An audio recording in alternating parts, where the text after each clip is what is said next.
Au cours de cette saison des Assemblées Générales 2023, finalement, on a une saison qui a été plutôt calme, hein, dans un contexte assez compliqué, assez complexe, qui a été marqué à la fois par la réforme des retraites, la guerre en Ukraine, l'inflation, le pouvoir d'achat, et de multiples tensions. Donc une saison plutôt calme, par quelques assemblées générales un peu agitées.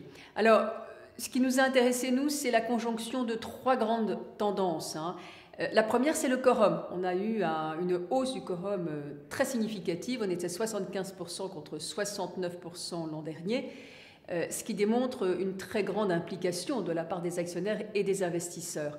On a une deuxième tendance, c'est la part qui a été accordée au débat pendant les assemblées générales. Un tiers des assemblées, c'est beaucoup. Et puis, la dernière tendance également qu'on a trouvée intéressante, c'est le nombre de résolutions sensibles, c'est-à-dire votées à moins de 80%. Ce que l'on peut considérer, c'est qu'il y a eu un grand pas en avant en matière de démocratie actionnariale. Donc c'est très positif. Il y a deux grandes tendances également cette année sur les thématiques qui ont été abordées.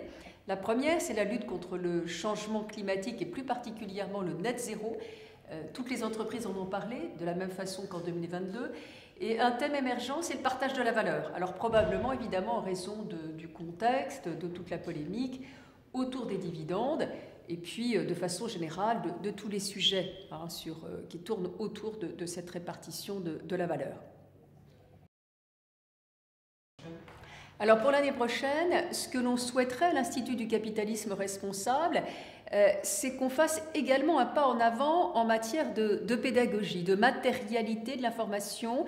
Autrement dit, que les informations que l'on peut entendre lors des assemblées générales sur des thématiques comme, encore une fois, le partage de la valeur, la raison d'être, l'inclusion, etc., ce soient des thématiques qui soient plus matérialité, plus concrètes, plus opérationnelles, plus incarnées.